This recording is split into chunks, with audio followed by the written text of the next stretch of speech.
Alright, good afternoon students. Today I'll be discussing a few foundational concepts of Indian polity with you. Let me tell you, Indian polity जो science के अलावा बाकी GS subjects है उसमें से Indian polity holds one of the highest weightages in both NDA and CDS, not just NDA and CDS, in any exam conducted by the UPSC. Okay, so आज मैं आप लोगों को कुछ फाउंडेशनल कॉन्सेप्ट दूंगा, कुछ ऐसे कॉन्सेप्ट्स जो बेसिकली पॉलिटी के बेसिक्स है, आपको उन पे बिल्ड करना है. और इन कॉन्सेप्ट्स को बिना जाने बिना क्लैरिफाई किए it will be very difficult for you to go into the complicated stuff. So these are basically the founding stones और the founding laying stones to stepping up in your marks in polity, because polity अगर आप अच्छे से करोगे then in CDS you will have at least a confirmed correct answer in some 7 to 8 questions, and in NDA also you will correctly answer some 5 questions at least. Okay, so let's start.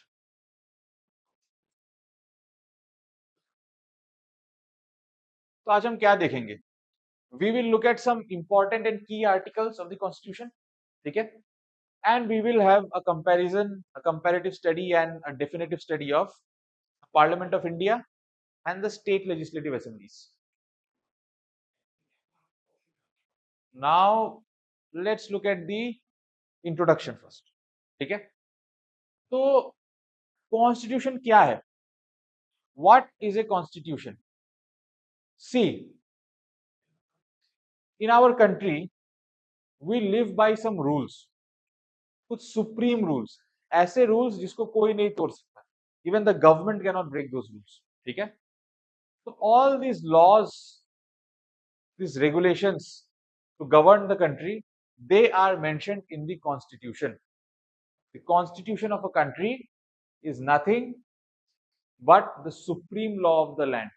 कि वो एक सारे laws का एक set है, set of laws जो उस पूरे कंट्री को चलाता है, और उस लॉ के ऊपर उस कंट्री पे कोई नहीं है. हमारे इंडिया का जो कॉन्स्टिट्यूशन है that is a written constitution.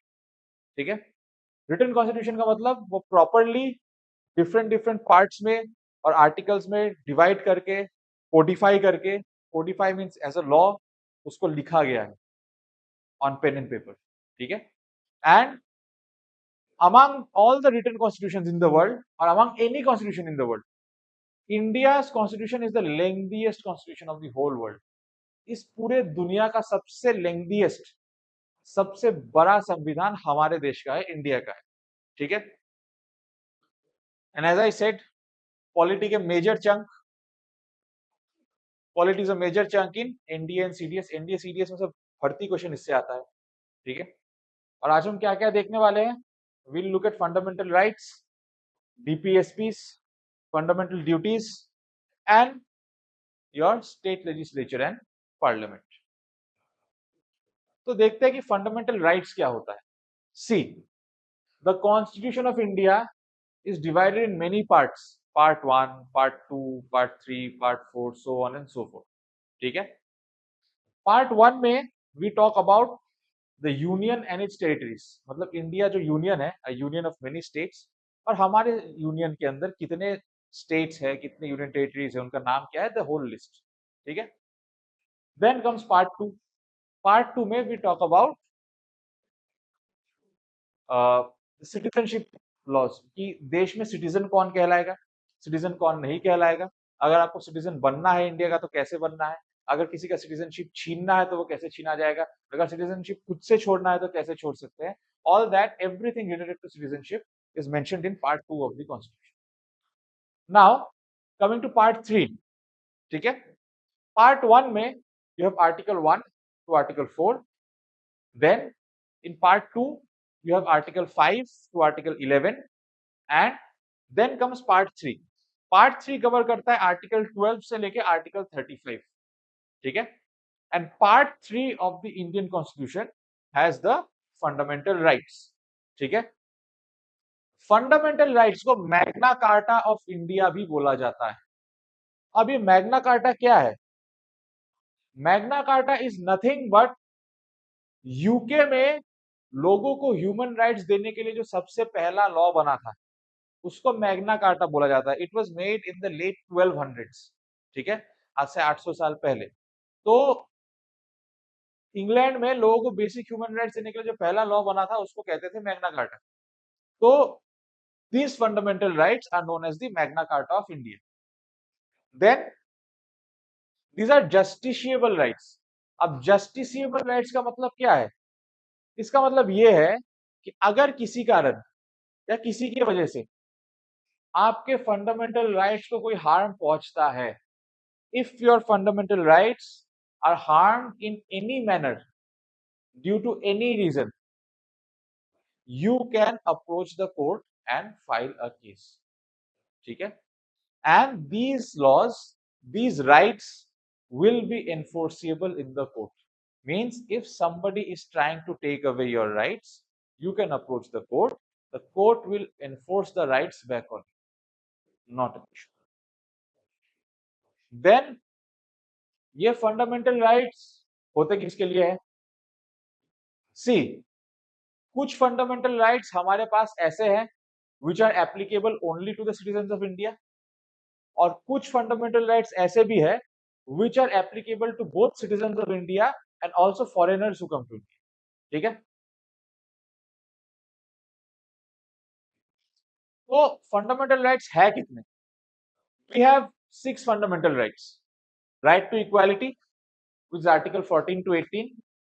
Right to freedom, Article 19 to 22. Right against exploitation, Article 23 to 24. Right to freedom of religion, Article 25 to 28. Cultural and educational rights, Article 29 to 30.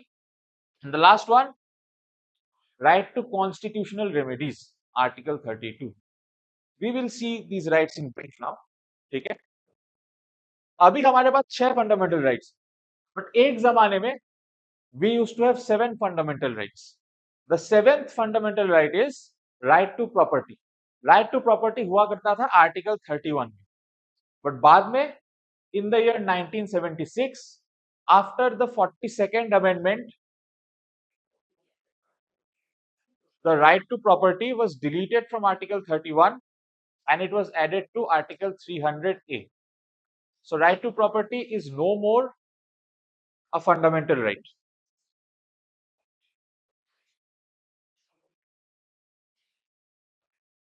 Now let's look at some key fundamental rights and articles. The first one is Article 14. Article 14 talks about equality before law and equal protection of law. Equality before law का मतलब क्या है? The meaning of equality before law means that everyone, whether it's a beggar on the street or whether it's the Prime Minister of India, everyone is equal before the law. Law जैसे एक भिखारी को treat करेगी, वो law same to same तरीके से prime minister को भी ट्रीट करेगी. Everyone is equal in front of law, कोई स्पेशल नहीं. There is no celebrity for the law. Then we have another term called equal protection of law. अब equal protection of law क्या कहता है? Equal protection of law का मतलब होता है कि मान लो दो लोग हैं बट दोनों की जरूरतें अलग अलग है. कोई ऐसा है जो सोसाइटी में ज्यादा स्ट्रांग है और जो दूसरा आदमी है वो सोसाइटी में थोड़ा वीक है. अब हमारा कॉन्स्टिट्यूशन ये कहता है कि सबको बराबरी पे लेके आओ, जो पीछे चल रहा है उसको भी आगे चलने वाले के बराबर लेके आओ. In that case we implement equal protection of law. अब इक्वल प्रोटेक्शन ऑफ लॉ ये कहता है कि मान लीजिए कि कोई जरूरत में है, कोई समाज में पीछे है, somebody is still socially, economically, educationally backward. These people can be given some kind of special treatment so that they can come face to face or they can come equal to the people who are ahead in the society. It means treating like as like. मतलब जो same तरह के लोग हैं उनको same तरह से treat करना. अगर दो अलग अलग तरह के लोग हैं जिनकी जरूरतें अलग है, जिनका पोजीशन सोसाइटी में अलग है, कोई आगे है कोई पीछे है, ऐसे केस पे उस सिनेरियो में देन लोगों को अलग अलग ट्रीट करना चाहिए. क्यों? किसी के बुराई के लिए नहीं, वो इसीलिए ताकि जो आगे है और जो पीछे है वो सेम लेवल पे आ जाए, पीछे वाला आदमी भी आगे बढ़ के आ जाए. Next we have article 15. Article 15 ये कहता है कि किसी के अगेंस्ट कोई डिस्क्रिमिनेशन नहीं होगा based on religion, race, caste, creed, sex, place of birth. इन चीजों के आधार पर किसी का डिस्क्रिमिनेशन नहीं होगा कि अच्छा you are from a lower caste, you will not be allowed to go inside the temple. Okay, you are from a lower class, you will not be allowed to have water from this particular well. You are from the lower caste, you will not be allowed to go to the school. But you are from a different religion, you cannot enter here. Or you are a female, you cannot go to school. You have to stay at home, you have to cook and wash and do this and that. This type of discrimination will not be allowed. Everyone will be treated equally. Then comes Article 16, equality in opportunity, equality in employment. कि यार अगर कोई employment के लिए eligible है, eligible as in कि मान लो कोई जॉब के लिए अगर एलिजिबिलिटी है कि आपको ग्रेजुएट होना पड़ेगा. अगर आप ग्रेजुएट हो तो whether you are from any caste or any creed or any sex or race or religion does not matter, you will be given opportunity to work in that job. So everyone should get equal opportunity. ऐसा नहीं है कि कुछ लोग हैं उनको opportunities पे opportunities मिल रही है, जॉब पे जॉब मिल रही है, और उधर कोई है जिसको कोई अपॉर्चुनिटी नहीं मिलता, पढ़ा लिखा है, मेरिटोरियस है, काम करने लायक है, फिर भी काम नहीं मिल रहा है, उसको कोई देना नहीं चाह रहा है बिकॉज ऑफ हिज रेस कि यार आप लोअर कास्ट के हो तो आपको मैं आईएएस बनने नहीं दूंगा. This is not done. Everybody should get an equal opportunity. Then article 17. In older days India में there was a prevalent evil call untouchability कि अच्छा you are from a lower caste, I will not touch you. If you touch me I will to take a bath. I will not even let your shadow fall on me. Even if your shadow falls on me, I'll go and take a bath. These were extremely evil and nonsensical and irrational ways of thinking. But currently, thankfully, because of Article 17, untouchability has been abolished. अगर आप कोई आके किसी को बोलता है कि छुआछूत की बात करता है कि मैं छूंगा नहीं, तुम दलित हो, तुम ये हो वो हो, then it is a punishable offense. Another important article is Article 19.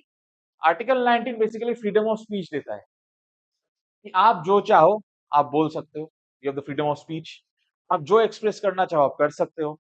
You have the freedom to assemble peacefully, कि बहुत सारे लोग एक जगह इकट्ठा होना चाहते हो but peacefully.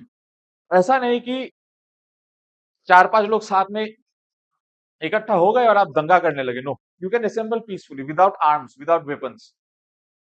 You have the right to association. आप चाहो तो अपना खुद का एसोसिएशन फॉर्म कर सकते हो, आप खुद की कंपनी बना सकते हो, खुद का कोई यूनियन बना सकते हो. That is all up to you. Are free to do that. You are free to move. आपको आप currently you're in Guwahati. From Guwahati you want to move to Delhi, you want to travel to Delhi, you want to travel to Calcutta, you are free to do so. Nobody will stop you from traveling within the anywhere within the country. आप country में कहीं से भी कहीं भी travel कर सकते हो. That is not an issue. You are free to reside also.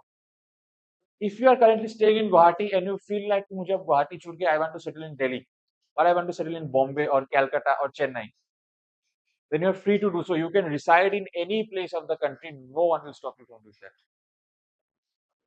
Then the profession. You are free to practice any kind of profession. ठीक है, आपको जो भी प्रोफेशन प्रैक्टिस करना है as long as it's legal. ऐसा नहीं कि प्रोफेशन में आपको चोरी करने का मन है तो आप चोरी करोगे. That is not done. आपको ड्रग्स बेचना है आप ड्रग्स बेचोगे. You can not do that. You can कोई भी प्रोफेशन जो लीगल है, करेक्ट है, वो प्रोफेशन आप फॉलो कर सकते. You want to be a doctor, you can be a doctor. You want to be an engineer, you can be an engineer. You want to be a lawyer, you can be a lawyer. You want to be an army officer, you can be that. No one can stop you from doing. और देखते हैं important जो fundamental rights में है. Article 21A. Article 21A originally हमारे constitution में नहीं था. In the year 2002, the 86th amendment was passed and Article 21A was added. Article 21A क्या करता है? ये बच्चों को right to education देता है. ये कहता है कि compulsory education for children of age 6 to 14 is a fundamental right. Article 22. Article 22 arrest और डिटेंशन से प्रोटेक्शन देता है. मान लीजिए कि आपको कभी कोई अरेस्ट करने आता है तो police has to show you a warrant. ऐसा नहीं कि भाई कोई भी कभी भी घर में घुस गया पुलिस वाला और अरेस्ट करके उठा के ले गया, जेल में डाल के लॉकअप में डाल दिया. This is not done and this is not possible at all. This is illegal. इसलिए देखना मूवीज में या कहीं भी अगर कभी भी कोई अरेस्ट करने आता है हमेशा वारंट दिखाया जाता है. They have to tell you the valid reason that why they are arresting you and they have to come with a documented warrant, otherwise they can not arrest. Then article 25 to 28 is right to freedom of religion. इसमें यह है कि आपका conscience आपको जो भी religion follow करने बोलता है, you can follow that religion, no problem at all. It's not like कि आप किसी घर में पैदा हुए जहाँ एक पर्टिकुलर रिलीजन फॉलो होता है तो आपको भी वही फॉलो करना पड़ेगा। अगर बड़े होने के बाद 18 साल के होने के बाद आपका कॉन्शियंस, आपका अंतरात्मा आपको कहता है कि नहीं, you are more suited to something else, you can do that as well. You have the complete freedom to follow any religion of your choice. Other than that, जितने भी रिलीजियस इंस्टीट्यूशंस है, मंदिर, मस्जिद, church, they have the complete right to manage their own affairs, कि कोई बाहर का आदमी यहाँ इंटरफेयर नहीं करेगा, हमारे रिलीजियस अफेयर्स हम मैनेज करेंगे। Other than that, religious education का भी फ्रीडम है कि कुछ कुछ जगह पे रिलीजियस एजुकेशन दिया जाता है, that is also free to be done in the country. And article 32, doctor B R Ambedkar, he called article 32 as the heart and soul of the constitution। I'll tell you why। because ये जो article 32 है, right to constitutional remedies, मान लीजिए इसके पहले के जो 5 fundamental rights है, अगर उन पांचों में से आपका कोई भी एक राइट अगर डैमेज हो गया तो तब क्या करोगे? ये 6th राइट, आर्टिकल 32 ही आपको पावर देता है कि अगर बाकी राइट्स में से कोई भी राइट अगर आपका खराब हुआ हो या वायलेट हुआ हो, then under article 32 you can approach the supreme court for justice, and fundamental rights are justiciable। तो सुप्रीम कोर्ट आपको उस पे एनफोर्समेंट देगा, आपको जस्टिस देगा। Next, another important topic is the DPSP, Directive Principles of State Policy। Fundamental rights were mentioned in Part 3, Article 12 to 35। DPSPs are mentioned in Part 4, Article 36 to 51। अब fundamental rights का M क्या था? Fundamental rights का M था political democracy promote करना, सबके पास equal rights हो। DPSP का एम है सोशल और इकोनॉमिक डेमोक्रेसी प्रमोट करना, कि सोसाइटी एक वेलफेयर सोसाइटी हो, सबका भला हो, ऐसा ना कि कोई पीछे रह गया और कोई आगे बढ़ता चला गया, सब एक साथ आगे बढ़े, सबको कुछ कुछ बेसिक नीड्स मिले, सब लोग खुश रहे। That is what DPSP is want. But एक डिफरेंस ये है कि जो फंडामेंटल राइट है वो एनफोर्सिएबल इन कोर्ट होता है, ठीक है, वो एनफोर्सेबल इन कोर्ट है, मतलब फंडामेंटल राइट्स के लिए आप कोर्ट जाके केस कर सकते हो, but DPSPs are not enforceable in court, ठीक है, मतलब डीपीएसपीज के लिए आप कोर्ट में जाके केस नहीं कर सकते।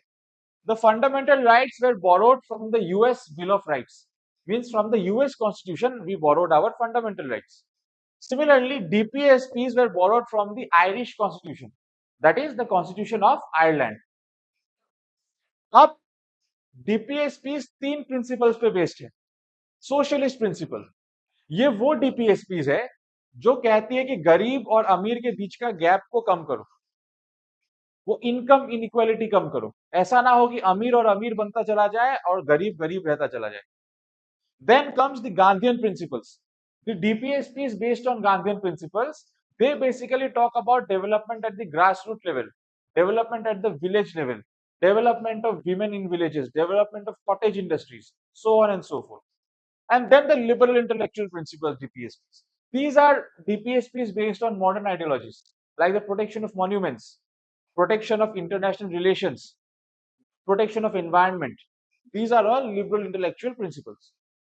Now, let's look at some important DPSPs। Article 38. Article 38 says that there should be a social order based on justice, कि इस सोसाइटी में एक ऑर्डर होना चाहिए और वो जस्टिस पे होना चाहिए, एवरीवन शुड गेट जस्टिस। एक सोशल डिसऑर्डर ना हो कि somebody is getting justice, somebody is denied justice, कहीं भी कुछ भी हो रहा है, a place of anarchy। No, this is not allowed। DPSP says that in Article 38 there should be a social order based on justice। Article 39 says that there should be equal pay। ऐसा ना हो कि जितना हो सके लोगों का पे में इक्वलिटी होना चाहिए, ऐसा नहीं कि भाई कोई करोड़ों पे कमा रहा है और कोई महीने के 2 रुपए भी नहीं कमाता। There should be distribution of wealth, कि जो अमीर है, अमीरों से टैक्स लो, अमीरों से टैक्स लेके वो टैक्स का पैसा यूज करके उन लोगों को फ्री में मदद करो जिनके पास खाने का पैसा ना हो, पहनने का पैसा ना हो। आर्टिकल 40, आर्टिकल 40 ये सजेस्ट करता है कि गांव गांव में पंचायती राज होना चाहिए गांव के डेवलपमेंट के लिए। Article 41 says that everyone should get the right to work, काम करने का राइट, एडुकेशन का राइट और पब्लिकली असिस्ट करने का, पब्लिक कामों में असिस्टेंस देने का राइट सबके पास होना चाहिए। आर्टिकल 45 सेज कि बच्चों को अर्ली चाइल्डहुड में, यानी एकदम छोटे उम्र में जो नेसेसरी केयर और एजुकेशन है वो मिलना चाहिए। Article 48A talks about the protection of environment. Now fundamental duties. Fundamental duties are basically nothing but certain duties कि भाई हमें अपने देश के लिए कुछ कुछ चीजें करनी चाहिए, कुछ duties that we have towards our country. Fundamental duties are mentioned in Article 4A, sorry, in Part 4A, and Article which consists of Article 51A. हमारा कॉन्स्टिट्यूशन जब ओरिजिनली बना था 26 जनवरी 1950 को, उस टाइम इसमें फंडामेंटल ड्यूटीज नहीं थे। Fundamental duties were later on added by the 42nd amendment of 1976। और फंडामेंटल ड्यूटीज हमने कहां से बोरो किया है? We have borrowed it from the USSR which was Russia before. अभी रशिया बन गया, पहले यूएसएसआर था वो। ओरिजिनली फंडामेंटल ड्यूटीज हमारे पास 10 थे। 42nd अमेंडमेंट से 1976 में only 10 fundamental duties were added. The new 11th fundamental duty was added in 2002 with the 86th amendment, जब अलॉन्ग विद आर्टिकल 21 है, जो कहता है कि 6 से 14 साल की उम्र के बच्चों को एजुकेशन देना भी हमारा एक duty. Now let's look at some important fundamental duties. The first one is that we should respect our constitution. Of course, that's a duty. Our national flag and our national anthem. Next, to protect the sovereignty, unity and integrity of India. कि हमारा India एक रहे, आजाद रहे, इसमें unity रहे, लोग खुश रहे। कंट्री को डिफेंड करना कि जब भी जरूरत पड़े हम अपने कंट्री को डिफेंड करने आगे आए, कि अगर जरूरत पड़े हमें बुलाया जाए कि कंट्री को डिफेंड करने आओ तो हम आए। हार्मनी प्रमोट करना लोगों के बीच में कि सब लोग खुश रहो, साथ में रहो, झगड़ा मत करो, हैव ब्रदरहुड, आपस में मिल बांट के रहो। To protect the environment and natural resource, of course, it's a very important duty that we have towards our country. And the last one, as I said, was added by the 86th Amendment 2002 कि बच्चों को education provide करना, especially the ones in the age 6 to 14. Now again, fundamental rights were justiciable in nature, मतलब आप उसके लिए court case कर सकते हो, but DPSPs and fundamental duties, both of them are not justiciable in nature. मतलब आप इन दोनों चीज पे आप कोर्ट केस नहीं कर सकते। Okay, now let's move on to our parliament. India has a parliamentary system of government which India has borrowed from the United Kingdom, from Britain. ठीक है? US on the other hand is a presidential form of government. India ने presidential form of government नहीं बनाया, India took the parliamentary form of government from Britain. We borrowed it from there. So of course for a parliamentary government we need a parliament. ठीक है? Parliament is the part of our legislature. We have three wings: executive, legislature and judiciary. Executive work is to implement the laws, कि जो भी law बनेगा उस law को implement करना, उसको काम पे लगाना, वो executive का काम है। और law को बनाना, implement होने के पहले law बनना भी तो पड़ेगा। That law is made by the legislature. और हमें जो भी justice चाहिए होता है कि कोई दिक्कत हो गया या फिर legislature ने कोई ऐसा law बना दिया जो गलत law है, हमें justice चाहिए, या फिर हमारे साथ कोई क्राइम हुआ है, हमें जस्टिस चाहिए, that justice is delivered by the judiciary. So now our parliament is a bicameral legislature. Our parliament of the legislature. Why? Because our parliament makes the laws. Parliament is a bicameral legislature. Bicameral means there are two houses. अगर एक house होता तो हम उसको unicameral बोलते हैं। Bicameral इसलिए बोलते हैं because there are two houses, the Lok Sabha and the Rajya Sabha. Lok Sabha को हाउस ऑफ द पीपल कहते हैं, इसका दूसरा नाम है, और इसका एक और नाम है लोअर हाउस। राज्यसभा का दूसरा नाम है काउंसिल ऑफ स्टेट्स, राज्यसभा को अपर हाउस भी कहा जाता है। तो अब लोकसभा के लोग इलेक्ट कैसे होते हैं? लोकसभा के लोग डायरेक्टली इलेक्ट होते हैं। हम इलेक्शन में जाके वोट देते हैं अपने अपने कॉन्स्टिट्यूएंसी में, हर 5 साल बाद जब भी इलेक्शन होता है, और हमारे वोट से, हमारे कॉन्स्टिट्यूएंसी से जो भी ज्यादा वोट लाके जीत जाता है वो डायरेक्टली इलेक्ट होके लोकसभा का एमपी बन जाता है। राज्यसभा में इलेक्शन कैसा होता है? राज्यसभा में हर स्टेट के कुछ सीट्स है, जैसे फॉर एग्जांपल असम है 7 सीट्स इन राज्यसभा। तो हमारे असम का जो स्टेट का असेंबली है, हमारा स्टेट का असेंबली को हम डायरेक्टली इलेक्ट करते हैं, और हमारे स्टेट का असेंबली इन 60 सीटों के लिए 7 लोगों को इलेक्ट करके राज्यसभा में भेजता है। So basically in Rajya Sabha we have indirect elections, क्योंकि हम डायरेक्टली इलेक्ट नहीं कर रहे, we are just electing the state assembly. और स्टेट असेंबली में जो हमारे एमएलए बैठे हैं, they elect the members of the Rajya Sabha and send it to Rajya Sabha. जैसे आसाम के 7 सीट है, आसाम के 7 सीटों के जो 7 एमपीज होंगे राज्यसभा के, they will be elected by the legislature of Assam. और हमारे कंट्री का हेड कौन है? The head of our country is the president of India. Now let's look at the powers of parliament. Parliament के पावर्स क्या है? सबसे पहला तो लॉ मेकिंग पावर। देखो हमारे 3 लिस्ट है, union list, state list, concurrent list. Union list में वो सब्जेक्ट्स है जिन पे सेंट्रल गवर्नमेंट लॉ बनाती है। स्टेट लिस्ट में वो सब्जेक्ट्स है जिसपे सिर्फ स्टेट गवर्नमेंट लॉ बनाती है। कॉन्करेंट लिस्ट में वो सब्जेक्ट्स है जिसपे स्टेट गवर्नमेंट और सेंट्रल गवर्नमेंट दोनों लॉ बना सकती है। तो कॉमन सेंस, हमारा पार्लियामेंट सेंट्रल गवर्नमेंट है, तो सेंट्रल गवर्नमेंट यूनियन लिस्ट पे लॉ बना सकता है और कॉन्करेंट पे बना सकते हैं, क्योंकि कॉन्करेंट पे स्टेट और central both can make laws on the concurrent list. Then money bills. Money bills वो होते हैं जो हमारे देश के फाइनेंसेस, टैक्सेस, एक्सपेंडिचर्स, इनकम, ये सब कंट्रोल करते हैं। मनी बिल्स यूजुअली कैसे होते हैं कि पहले लोकसभा में या राज्यसभा में पास होगा, फिर दूसरे हाउस में पास होगा, दोनों में से। मान लीजिए कि लोकसभा राज्यसभा में बिल पहले लोकसभा में इंट्रोड्यूस होता है, राज्य में सभा में भी हो सकता है, मान लीजिए लोकसभा में होता है, उसके बाद राज्यसभा में पास होगा, फिर प्रेसिडेंट से साइन होगा। बट मनी बिल में ऐसा नहीं होता। मनी बिल में राज्यसभा का बात माना ही नहीं जाता। मनी बिल में पूरा पावर लोकसभा का है। लोकसभा ने अगर मनी बिल पास कर दिया तो राज्यसभा पास करे या ना करे उससे कोई फर्क नहीं पड़ेगा, बिल सीधा पास होकर प्रेसिडेंट को पहुंच जाएगा। देन एग्जीक्यूटिव को कंट्रोल करता है। हमारे एग्जीक्यूटिव में कौन है? Prime minister and his council ministers. if the prime minister is not working properly, if his government is not working properly, then the parliament can raise and pass no confidence motion. No confidence motion pass करते ही क्या हो जाएगा? Prime minister और उसकी सरकार गिर जाएगी। So legislature controls the executive as well. Then amendment in the constitution. मान लीजिए आप आज 8 नंबर का जूता पहन रहे हैं, आज से 10 साल बाद आप 8 नंबर का जूता तो पहनेंगे नहीं, तब आपके जूते का नंबर बढ़ जाएगा। सिमिलरली 1950 में जो कॉन्स्टिट्यूशन था, उस टाइम के लोगों के जो नीड्स थे और आज के नीड्स में जमीन आसमान का फर्क है।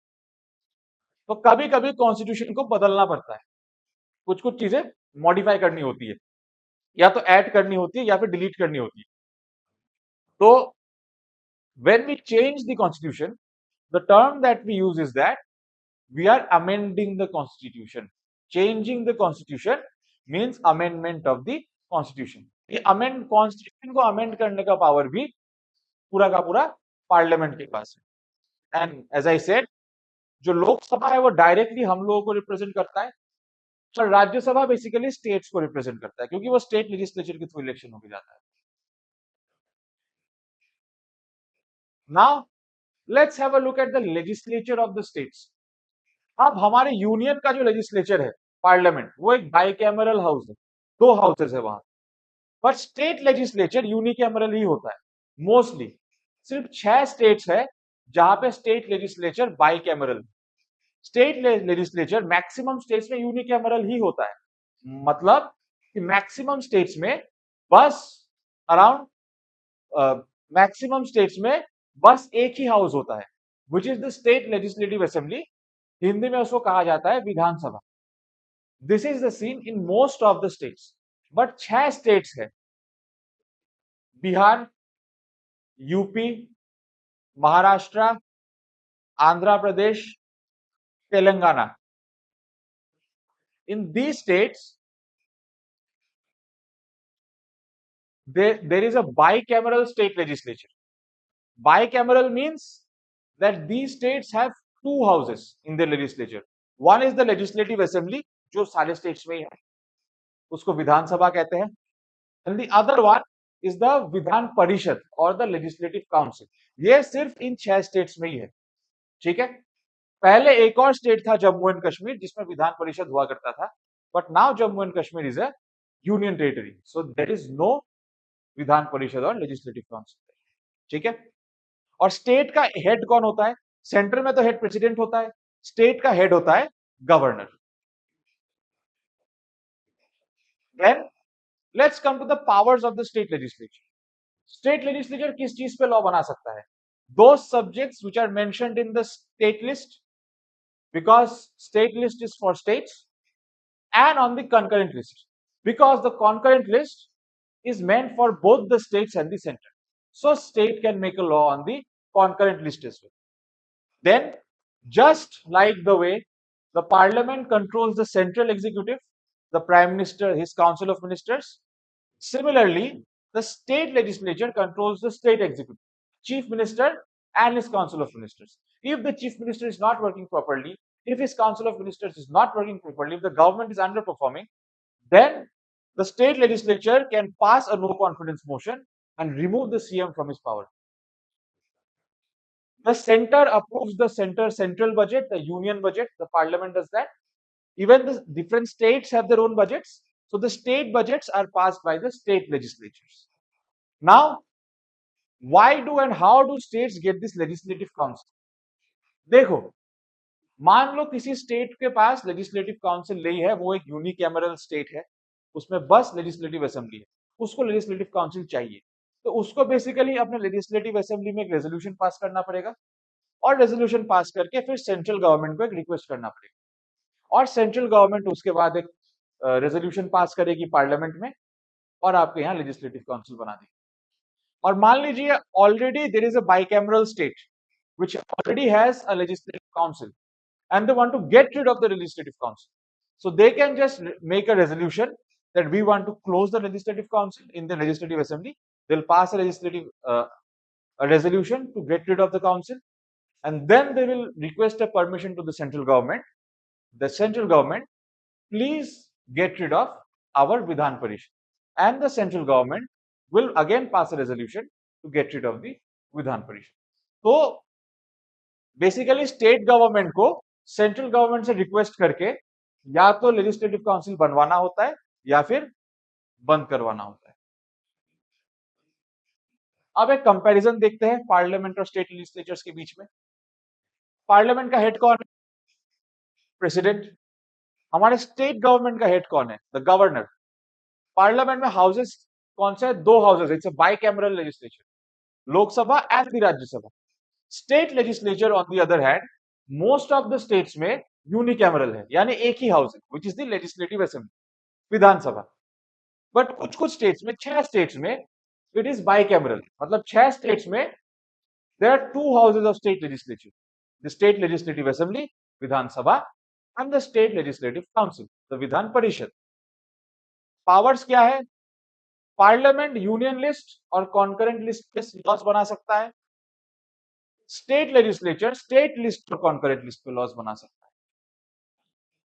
अगर सेंट्रल पे मनी बिल पास करना हो तो मनी बिल पे लोकसभा का पावर राज्यसभा से ज्यादा है, और अगर स्टेट में मनी बिल पास करना हो तो लेजिस्लेटिव असेंबली का पावर लेजिस्लेटिव काउंसिल से ज्यादा है। एक्चुअली स्टेट और सेंटर में डिफरेंस ये है कि सेंटर में मनी बिल छोड़ के बाकी चीजों में लोकसभा राज्यसभा ऑलमोस्ट इक्वल है पावर, बट स्टेट में legislative assembly is more powerful than legislative council in all the cases. legislative council का एक्चुअली कोई काम होता ही नहीं है मैक्सिमम, इसलिए मैक्सिमम स्टेट्स में legislative council है भी नहीं। फिर पार्लियामेंट नेशनल रिप्रेजेंटेशन है, नेशनल बेसिस पे है वो, और लेजिस्लेटिव असेंबली जो स्टेट का, वो स्टेट को रिप्रेजेंट करता है, it represents the representation of the state. Now let's look at some high yield topics, ऐसे टॉपिक्स, क्विक रिकैप जो बेसिकली आपको बहुत मार्क्स फेच कर सकते हैं एग्जाम में। The first one is the fundamental rights, article 12 to 35। Fundamental rights are justiciable and enforceable, मतलब आप उस पर कोर्ट केस कर सकते हैं। DPSPs, article 36 to 51, these are not justiciable, इस पे आप कोर्ट केस नहीं कर सकते। पर ये कॉन्स्टिट्यूशन में है क्यों? ये इसलिए है एज अ गाइडिंग प्रिंसिपल, ये सरकार को गाइड करती है, सरकार को कहती है कि ये अच्छी बात है, ये अच्छी बात है, ये कर सकते हो, लोगों का भला होगा, बट आप इस पे कोर्ट केस नहीं कर सकते। फंडामेंटल ड्यूटीज, ये हमारे ऊपर कुछ मॉरल ऑब्लिगेशंस है कि आपको देश के लिए ये करना है, बट इस पे भी आप कोर्ट पे केस नहीं कर सकते, even fundamental duties are not enforceable by law. Then the parliament is the union legislature, मतलब जो सेंट्रल लेवल पे लॉज बनाता है, एंड द स्टेट लेजिस्लेचर, जो स्टेट लेवल पे लॉज बनाता है। अभी हम कुछ पीवाईक्यूज और मॉक क्वेश्चंस करेंगे। Look at the first question.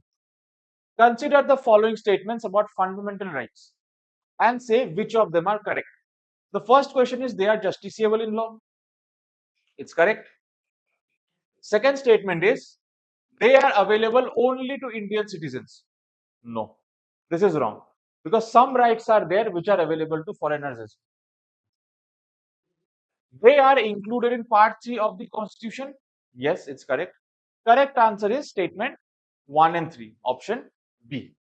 The next question is regarding fundamental duties in the Indian constitution, which of the statements are correct? Statement 1, they were added by the 42nd amendment 1976. It's true. They are justiciable and enforceable by court. No, it's false. There are now 11 duties. This is true as well. The correct answer is 1 and 3. The next question is regarding directive principles of state policy. Which of the statements are correct? They are inspired by the Irish constitution. Yes. They are non-justiciable in nature. Yes, they are not. They can override fundamental rights. No, this is wrong. अगर कभी DPSP और fundamental rights clash हो गया, then fundamental rights will override the DPSPs, not the DPSPs overriding the fundamental rights. Fundamental rights are stronger than DPSPs. DPSPs उसको overtake नहीं कर सकते. So statement 3 is wrong. Correct answer is option A, 1 and 2. Let's look at the next set of questions. Which article provides right to education for children aged 6 to 14 years? We studied this. The answer is Article 21A, option C. Who presides over the sessions of the Rajya Sabha? तो ये सुनो, लोकसभा और राज्यसभा दोनों का एक presiding officer होता है जो पूरे सेशन को मॉडरेट करता है। लोकसभा में it's the speaker of the Lok Sabha and Rajya Sabha में it's the chairman of the Rajya Sabha. और राज्यसभा का चेयरमैन हमेशा वाइस प्रेसिडेंट बनता है। Vice president is the ex officio chairman, मतलब जो भी वाइस प्रेसिडेंट बनेगा वो ऑटोमेटिकली राज्यसभा का चेयरमैन भी बन जाएगा। So the correct answer is option B, vice president of India. And the last question, in which part of the constitution are fundamental rights included? Option A part 3, option B part 4, option C part 4A, option D part 5. इसका answer आप लोग मुझे बताएंगे नीचे comment section पे। I hope it was a very useful video, a useful session for all of you. So have a good day, have a good Diwali ahead. Thank you everyone. Jai.